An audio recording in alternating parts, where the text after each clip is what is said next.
So ngayon mga boss, meron tayong ginagawang sasakyan.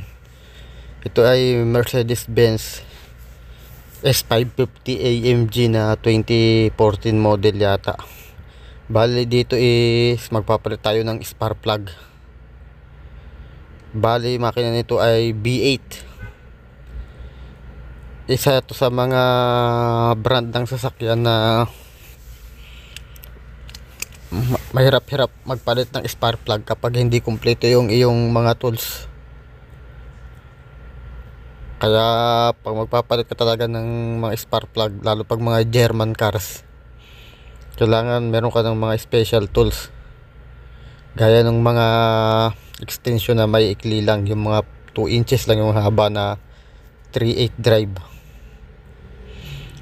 Medyo mahirap-hirap dukutin yung spark plug dito, pero kaya naman. Medyo nga lang, matagal-tagal nga lang, di tulad ng mga simpleng V8 na gaya ng mga Japanese car at American car, dahil komplikado talaga yung design ng mga German cars. Kaya bago namin to gawin, talagang dinouble check muna namin bago namin pinalitan. Ito nga pala yung kanyang interior. Kung makikita nyo, yung kilometer nitong sasakyan na tayo, nasa 96,000 lang yata o 95,000. Alagang alaga to ng may-ari, pero mo sa loob ng 10 years yun lang yung kayang tinakbo. Aakalaan mong brand new yung kondisyon ng sasakyan.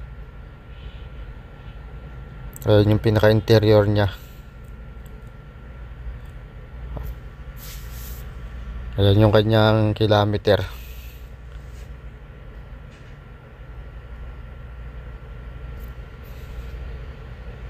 Ayan yung kanyang infotainment. Napakakinis at napakakintab.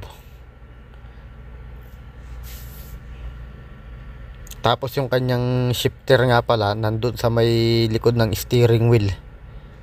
Yung right knob, nandun ang pinaka nya, shifter ng transmission. Ayan, naka plastic pa yung mga molding.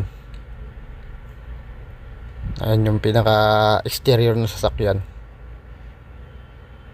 Angas talaga tignan pagka mga German cars gaya ng Mercedes-Benz.